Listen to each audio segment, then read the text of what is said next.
Bhuvanagiri SC హాస్టల్లో 10th class చదువుతున్నటువంటి ఇద్దరు అమ్మాయిలు సూసైడ్ చేసుకోవటం సంచలనం రేపింది. అది సూసైడా లేకపోతే మర్డర్ అనేది కూడా మిస్టరీగా ఉన్నటువంటి సిచ్యుయేషన్. ప్రస్తుతం మనతో పాటు ఉన్నారు ఆ కేసులో ఐఓగా ఉన్నటువంటి ఎస్ఐ నాగరాజు గారు. ఒకసారి ఆయనతో మాట్లాడి మరిన్ని వివరాలు తెలుసుకుందాం. నమస్తే అండి. ఏం జరిగింది అసలు? ఎప్పుడు మీకు కంప్లైంట్ వచ్చింది? ఎలా కంప్లైంట్ వచ్చింది? అసలు ఏం జరిగింది చెప్పండి. మాకు 3వ తారీఖు నాడు గాదే వైష్ణవి, కోడి భవ్య ఇద్దరు 10th క్లాస్ విద్యార్థినులు ఎస్సీ గవర్నమెంట్ హాస్టల్లో ఫ్యాన్ బిగించే కొండి, ఇనుప కొండికి ఒకటే రూమ్లో 2 కుండీలు ఉన్నాయి. చున్నీ, స్కూల్ డ్రెస్ యొక్క చున్నీతోటి ఉరివేసుకున్నారు. కేవలం ₹9కే డేటా సైన్స్ యూజింగ్ పైథాన్. ఇప్పుడే brainovision.in లో రిజిస్టర్ అవ్వండి. అయితే అక్కడ ఉన్న ట్యూషన్ టీచరు మరి కొంతమంది తోటి విద్యార్థినులు కలిసి స్థానికుల సాయంతో ఆ స్కిజర్ తోటి అవి కట్ చేసారు. బాడీస్ తీసేశారు. చున్ని కట్ చేసారు. కట్ చేసిన తర్వాత 108 అంబులెన్స్ పిలిపించి బతుకున్నారేమని చూసి హాస్పిటల్కి తరలించారు. తర్వాత మాకు ఇంటిమేషన్ ఇచ్చారు. మేము హాస్పిటల్ పోయినాక ఇంటిమేషన్ ఇచ్చారు. మేము హాస్పిటల్కి పోయినాం. హాస్పిటల్కి పోయి బాడీని ప్రిజర్వ్ చేసినాం. 2 బాడీలు ప్రిజర్వ్ చేసి మార్నింగ్ పోస్ట్ మార్టం చేసాం 4వ తారీఖు నాడు, అంటే నిన్న. అయితే వాళ్ళు పేరెంట్స్ కు గాదే నాగరాజు మరి కోడి కృష్ణలు హాస్టల్ వార్డెన్ మీద, ట్యూషన్ టీచర్ మీద, పీఈటీ మేడం మీద, ఆటో డ్రైవర్ అంజనేయుల మీద, ఇంకో వంట మనిషి సుజాత మీద అనుమానం వ్యక్తం చేశారు. పోస్ట్ మార్టం చేసి ఫోరెన్సిక్ ల్యాబొరేటరీ కూడా పంపాము. Head bone post mortem report ఆధారంగా మరియు ఎఫ్ఎస్ఎల్ రిపోర్ట్, ఫోరెన్సిక్ రిపోర్ట్ ఆధారంగా అది ఫర్దర్ ఇన్వెస్టిగేషన్ కొనసాగిస్తుంది. అంటే వాళ్ళ అనుమానం ఏమని వ్యక్తం చేశారు? వాళ్ళ 5గురి మీద తల్లిదండ్రులు ఏమని వ్యక్తం చేశారు అనుమానాన్ని? వాళ్ళు 10th క్లాస్ విద్యార్థులు 7th క్లాస్ విద్యార్థుల్ని తోటి బ్యాడ్గా టచ్ చేశారు అని 7th క్లాస్ విద్యార్థులు ఈ పీఈటీ మేడానికి కంప్లైంట్ చేశారు. పీఈటీ మేడము వార్డెన్కి చెప్పింది. వాళ్ళ వార్డెన్కి చెప్తే వాళ్ళిద్దరూ స్కూల్లో ఈ 10th క్లాస్ విద్యార్థులు అయినటువంటి వైష్ణవి, భవ్యను అడిగినారు, మీరు ఏమైనా ఇట్లా బ్యాడ్ టచ్ చేశారా, ఏమైనా బిహేవ్ చేశారా అని అడిగారు. అయితే వాళ్ళు మేమేం చేయలేదు ఒట్టు అని చెప్పారు. తర్వాత వాళ్ళను 7th క్లాస్ విద్యార్థులను కూడా అడిగారు. తర్వాత కౌన్సిలింగ్ చేశారు. తర్వాత యాజ్ స్టేజ్గా స్టడీ అవర్కు అటెండ్ కావాలి 10th క్లాస్ విద్యార్థులు. అయితే వీళ్ళు నైట్ డిన్నర్ చేసి వస్తాము, పర్మిషన్ కావాలని ట్యూషన్ టీచర్ని అడిగారు.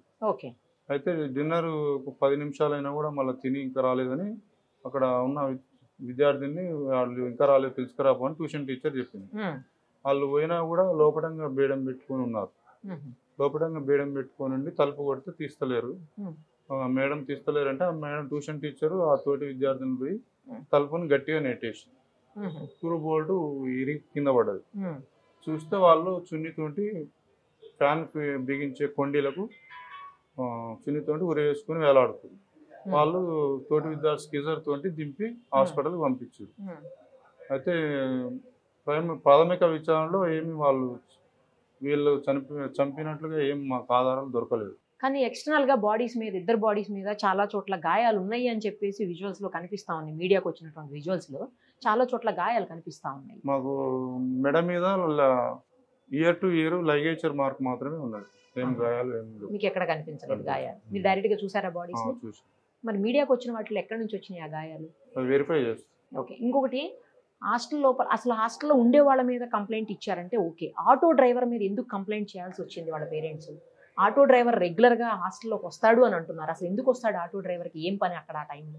ఆటో డ్రైవర్ ఇంతకుముందు అక్కడ వంట పనిచేసి సులోచన అని ఆమెతోటి ఎలిగేషన్ వచ్చింది ఆటో డ్రైవర్.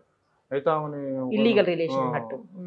అయితే ఆమె డ్యూటీ మానిపించి వేరే ట్రాన్స్ఫర్ చేసారు ఆల్రెడీ. అది 2 నెలల క్రితం జరిగింది. అది కంప్లైంట్ వచ్చింది. దానికి దీనికి ఏం రాలేదు, కంప్లైంట్ రాలేదు. మీకేం కంప్లైంట్ చేయలేదు అప్పుడు కూడా? దానికి దీనికి అయితే ఇప్పుడు కనెక్షన్ అయితే ఏం లేదు. ప్రాథమిక విచారణ మీకు తెలియదు ఆ విషయం? తెలియదు. కానీ బయట వినిపిస్తుంది ఏంటి అంటే హాస్టల్ వార్డెన్కి ఈ ఆటో డ్రైవర్కి ఇల్లీగల్ రిలేషన్ ఉంది, రెగ్యులర్గా అతను వస్తూ ఉంటాడు. ఈ అమ్మాయిలు ఇద్దరు కూడా ఆ సంఘటనను చూశారు, అందుకోసమే వాళ్ళని బెదిరించారు. తర్వాత సూసైడా లేకపోతే వాళ్ళు ఏమన్నా చేశారా, వాళ్ళే వీళ్ళని ఏమన్నా చేశారా అనేది మాత్రం మీ విచారణలో, మీ పూర్తి స్థాయి విచారణలో తేలాలి అని అంటున్నారు. అలాంటిది మీరేమన్నా చుట్టుపక్కల పిల్లలందరినీ ఎంక్వైరీ చేశారా? చేశాం. ఇందులో సాయి ప్రీతి అని ఆ అమ్మాయి చెప్పింది, సుష్మ అనే అమ్మాయి చెప్పింది. పర్మిషన్ అడిగింది ఆమె. వాళ్ళు మంచిగానే హ్యాపీగానే ఉంటారు, వాళ్ళకి ఏం ప్రాబ్లమ్స్ లేవు అని కూడా చెప్పేసి. ప్రాబ్లమ్స్ అయితే బాగానే ఉంటారు మామూలుగా, అమ్మాయిలు ఎప్పుడు ఎవరి మీద కంప్లైంట్ ఏం లేదంటున్నా. అదే 15 days బ్యాక్ ఒక అమ్మాయి ఇది మాత్రమే జరిగింది. మరి ఎందుకు ఇట్లా బయట ఎందుకు ఇట్లా వినిపిస్తుంది? ఆటో డ్రైవర్ రెగ్యులర్ గా అక్కడికి వస్తుంటాడు, వీళ్ళు చూశారు కాబట్టి వీళ్ళని ఏదో చేశారు అనే ఇది ఎందుకు వచ్చింది అసలు? మరి ఆ రకమైనటువంటి అలిగేషన్ ఎందుకు వచ్చింది? Baseless allegation. అంటే ఆటో డ్రైవరు హాస్టల్ ఒక ఉంటది, బంజారాహిల్స్ ఉంటది, బ్రాహ్మణవాడలో స్కూల్ ఉంటది. హాస్టల్ ఒక చోట, స్కూల్ వేరే చోట. ట్రాన్స్పోర్టేషన్ కోసం ఆటోలో తీసుకొని పోయి అక్కడ డ్రాప్ చేస్తాడు. రెగ్యులర్ గా పిల్లల్ని అక్కడ తీసుకుపోతాడు ఆటో డ్రైవర్. ఒక్క ఆటోలోనే అంతమంది పిల్లల్ని ఎట్లా తీసుకెళ్తాడు? 8 members ఉంటారు మొత్తం. ఆటోలో 8 మందిని ఒకసారి తీసుకెళ్ళొద్దు కదా? As per rules, RTA rules ప్రకారమైనా, మీ రూల్స్ ప్రకారమైనా, ట్రాఫిక్ రూల్స్ ప్రకారమైనా 8 మందిని తీసుకెళ్ళొద్దు కదా? కొంతమంది విద్యార్థులను ఉంటది, కొంతమంది విద్యార్థులను తీసుకొని పోవచ్చు, లేదా 2 ట్రిప్పులు కూడా వేయచ్చు. నైట్ లో ఎందుకు వస్తాడు మరి? నైట్ లో వస్తుంటాడని చెప్తున్నారు కదా, నైట్ లో ఏం అవసరం ఆటో డ్రైవర్ కి అక్కడ రానికి? అది మాకేం ఆధారాలు లభించలేదు, వచ్చినట్టు ఆధారాలు ఏం దొరకలేదు, సాక్ష్యం చెప్పలేదు, ఆధారాలు ఏం. మొత్తం ఎంతమంది ఉన్నారు హాస్టల్లో పిల్లలు? హాస్టల్లో 40 members అనుకో. మరి 40 members ఉన్నప్పుడు కేవలం 8 మంది మాత్రం ఎందుకు తీసుకెళ్తున్నాడు ఆటో డ్రైవర్? అందరు తీసుకెళ్తారు, అందరు వేరు వేరు ట్రాన్స్పోర్టేషన్ ఉంటుంది. అది ట్రాన్స్పోర్టేషన్ గురించి నేను ఇంకా కనుక్కోలేదు. సమగ్రమైన విచారణ ఎప్పటికి పూర్తవుతుంది? తొందరలోనే పూర్తవుతుంది. మనం FSL రిపోర్ట్, అది ఫారెన్సిక్ రిపోర్ట్ కావచ్చు, లేకపోతే ఆ అమ్మాయి ఇప్పుడు పోస్ట్ మార్టం రిపోర్ట్ కావచ్చు, ఇవన్నీ ఎప్పటికి వస్తాయి? అది మేము డాక్టర్లు అడిగి తొందరలో ఫాలో అప్ చేస్తాం. Thank you sir. ఓకే.